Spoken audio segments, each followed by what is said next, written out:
This podcast is brought to you by Kion Aminos and all Kion products. Watch the video at the end of the podcast for more details.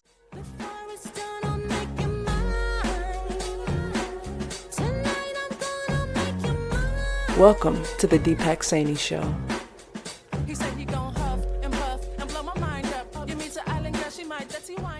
Am I at a risk for Parkinson's disease? Welcome to the Deepak Saini Show. I'd like to thank J23 for her intro music. You can find a link to her music in the show description. So I have talked about my DNA data, about my health many times in the past. I've now recently switched to a new DNA testing company.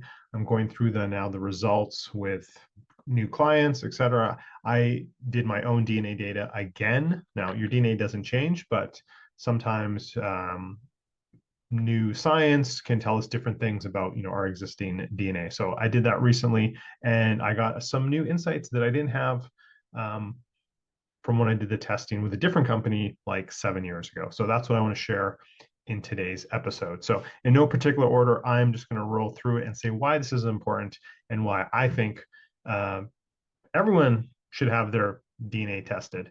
To actually take a step back here. Never in the history of humankind have we had more access to our health data, and DNA is one of those. And a lot of people just are ignorant about it and they put their head in the sand. Why? Because I think they don't want to know what might come from it, what that data might show. I take an opposite view. I think once you know that data, and again, whatever it says doesn't mean that is going to happen to you.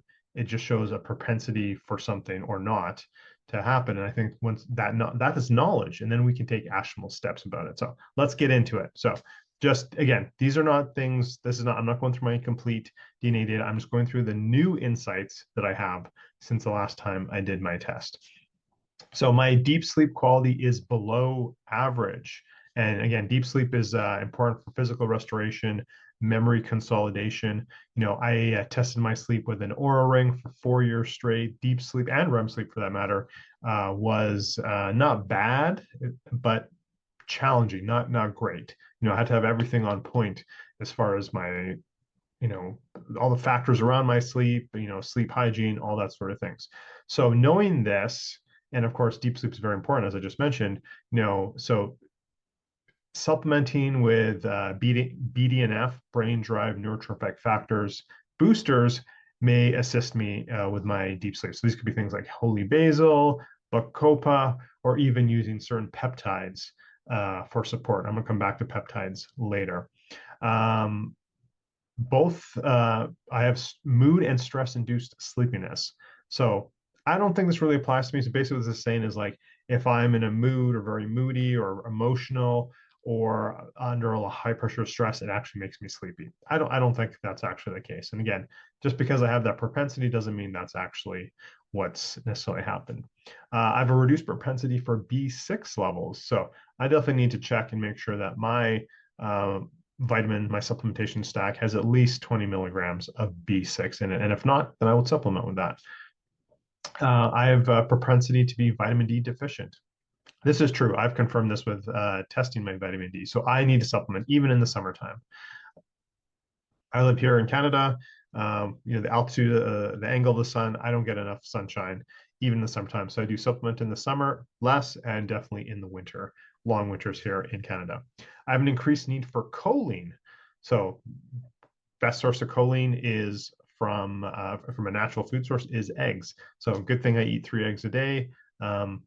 I've never been able to test my choline. That's something I might be interested in, but yeah, definitely have an increased need for choline. So it's a good thing I'm handling that with eating eggs. I'm a low responder to a low carb diet. So what does this mean? For those of you who know my story, going low carb, I was able to lose the last 60 of the 100 pounds I lost. I've been managed to keep it off, but again, that's through a multitude of factors, not strictly nutritional, though nutrition is a big piece of it. But also when I lost that weight, it also had other deleterious effects. So going to a low carb diet, losing the weight so quickly, also dropped my testosterone really low. Now I've subsequently built that back up to, normal levels. Not where I want it to be. I want to go a little bit higher, but I am definitely in the normal range. So low carb diet is not actually the best diet for me. The best diet for me is actually sort of a Mediterranean low-fat diet.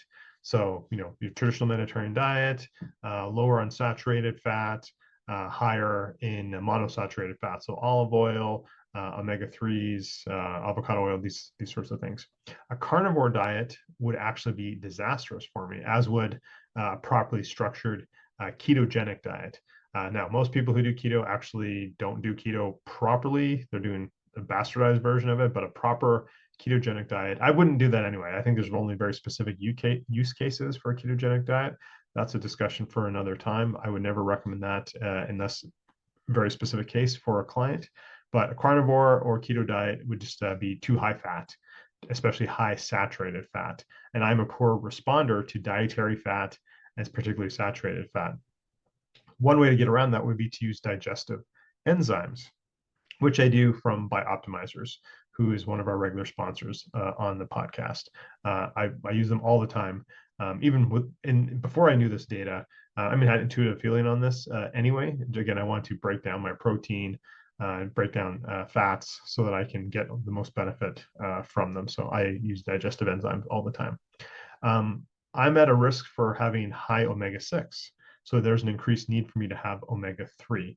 Now, you can do tests for this, and I have in the past. It's been a couple of years, but I had my omega-3 to omega-6 ratio, and we want more 6 than 3. We do need more omega-6 than 3. Now, too much omega-6 can be highly inflammatory, and you're going to get omega-6, from all processed foods. It does occur naturally in healthy things as well, but we get an overabundance of it in processed foods, all these industrial seed oils and things you're eating like crackers and cookies and all this stuff. It can really jack it up. The average person, has probably a ratio of 20 to 1, 20 times as much omega-6 than omega-3. And we really want like a 4 or 3 to 1 at most ratio. Some people would say 1 to 1 ratio. I think that's a disaster as well. And I remember the last time I checked again, about 2 years ago, it was a 4 to 1. So I was right in that right spot. But so basically that tells me I need to watch, I can't be eating the junk foods, and I need to supplement with omega-3. I don't eat enough fish in my diet. Try and get it in when I can, but I do supplement with omega-3 every day as well. Increased risk for BPA exposure. So, I already know this from just a lifestyle, pragmatic point of view. Use glass containers for storing food. Don't use plastics. Don't drink from a plastic bottle. Use stainless steel. Water. Bottles, et cetera, et cetera. But I am, have a higher risk for that, a higher propensity to have deleterious effects from BPA exposure. Also, increased risk for fluoride exposure. Now, I didn't know this before, but for a couple of at least 4 years, I would say, I've been using fluoride-free toothpaste, and luckily where I live, we don't put fluoride in our water. My water source doesn't have fluoride, so but I am sensitive to that. I don't think that's a good idea for anyone actually, but especially for someone who is a poor responder to fluoride exposure. Now, I have various genes that are poor responders for detoxification pathways. I knew some of this already. I knew I already had like poor phase 1, phase 2 liver, and just reconfirmed, and there's some other things as well. So, but really, this means it really boils down to lifestyle factors for me. Making sure I'm eating properly, having enough antioxidants on board. Proper supplementation, exercise. Sweating in the sauna, all the things I have talked about before. So that's very important for me. Also, I have an increased risk for coronary artery disease. So again, it boils down to lifestyle management, nutrition, exercise, and getting testing, having your metrics done. Obviously your basic blood work or a little bit more advanced blood work, and then other things we can do to really test our heart health type of thing. Also have a higher risk for general soft tissue injuries, so Achilles risk, cartilage risk. I've got a little naggy thing going on with my elbow right now. I don't know if that relates to this predisposition. I've certainly had a lot of injuries and stuff, but obviously that was part of like carrying too much weight and being unhealthy and being inflamed, that type of thing. So I don't know if that's necessarily a genetic factor, but again, I'll bring it up a second time. If you are, not necessarily because you're prone to, but if you're suffering with an injury or a nagging injury or some low level pain type of thing, another use case for peptides to be used here, like BPC 157 as an example. my IL-10 inflammation risk, or I have a higher IL-10 inflammation risk, which means I need to be diligent with handling inflammation from all sources. So again, whether it be from nutrition, whether it be from environment, too much exercise, et cetera, et cetera. So again, just lifestyle management, have to like take care of those things. My mitochondrial function is low. Ugh, that's yucky. So I do have the need for extra antioxidants. So I supplement with my mitochondria stack of supplements, the whole stack that's proven to boost your mitochondria. I'm not going to give away the farm here for that, but I will say CoQ10 is one of those, and I do use that as well. It also helps for heart health. Back to earlier what I said about coronary artery disease. Again, I think low mitochondrial function also provides another use case for using peptides. And I'm going to be talking more about peptides in future episodes. I'm very bullish on them right now. And that's what I started the top of the show with. I have an increased risk for Parkinson's. Now let's rewind it back. When I did the test before, many years ago, I knew I had an increased risk for Alzheimer's. Like one of the variants of gene puts me a little bit higher risk than the general population. That came up again, of course, genes don't change. But a little bit more data now, a little bit more science behind it. I also have an increased risk for Parkinson's. And I know from doing other tests, from doing my metabolites test, I know that my gut microbiome is not producing sufficient amounts of GABA, which is a key neurotransmitter. So and one of the effects of having low GABA is an increased risk of Parkinson's. So I have a genetic risk for it, and I'm not producing GABA. So this is something I'm addressing, or have been for a while, even before I had this data, been addressing by supplementing extra with GABA while I'm trying to figure out why I'm not producing GABA endogenously in my gut. And maybe I never could because of this genetic factor, or never will be able to because of this genetic factor, but I'm certainly supplementing with it and be looking to investigate that a bit more. Again, Alzheimer's, Parkinson's, two different diseases, but they're on that same spectrum. So, neurocognitive protection is very important to me. And again, this also, plays a role. There are, very promising peptides for cognitive health overall. So something I'll be exploring as well. My propensity for longevity is actually decreased. It's less than the average population.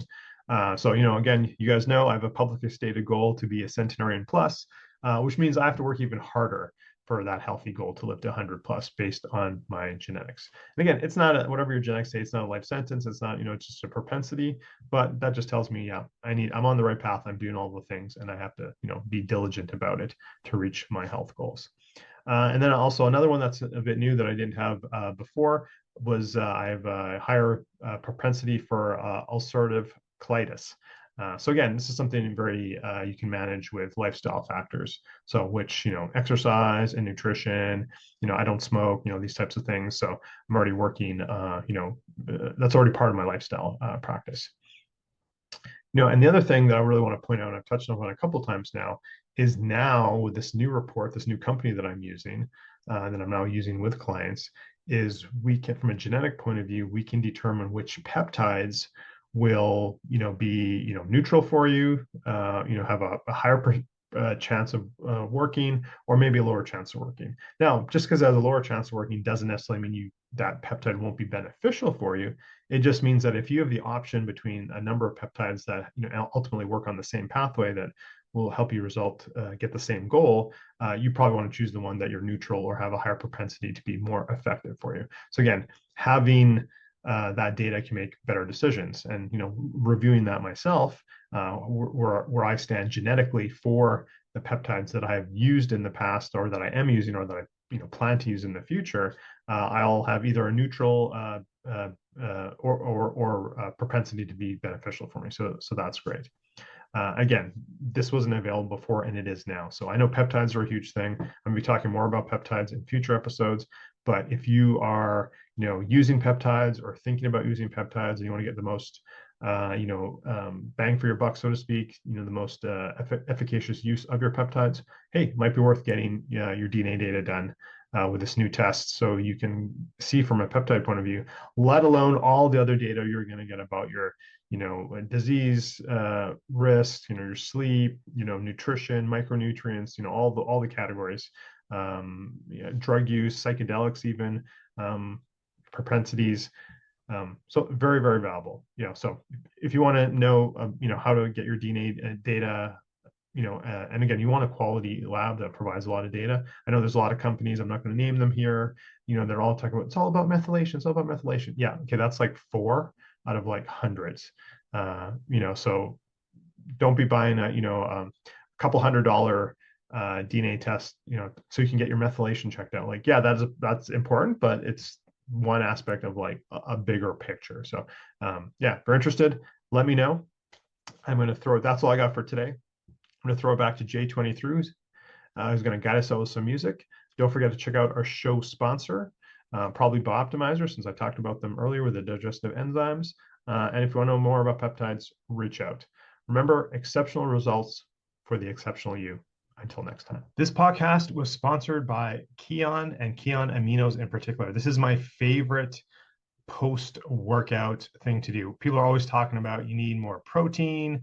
Super important, especially as we age, as we're trying to maintain our lean muscle mass. Super important for both men and women.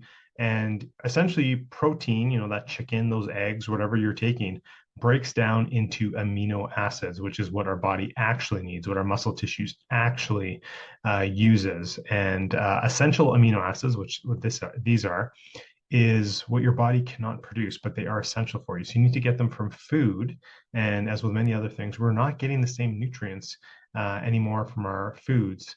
And certainly if we're not eating the right protein sources, we're not getting our essential amino acids. So I love the Kion brand, number one, because they stay on top of the research. They are always reiterating their formula when new research comes out, and they're tweaking it. I think they've tweaked it 2 or 3 times already. So I love that about a brand. I use this myself to build lean muscle mass and maintain my muscle mass as I'm aging. So use the coupon code there to get 10% off of not only the essential amino acids, but all Kion products as well. Podcast produced by the Minted Green Company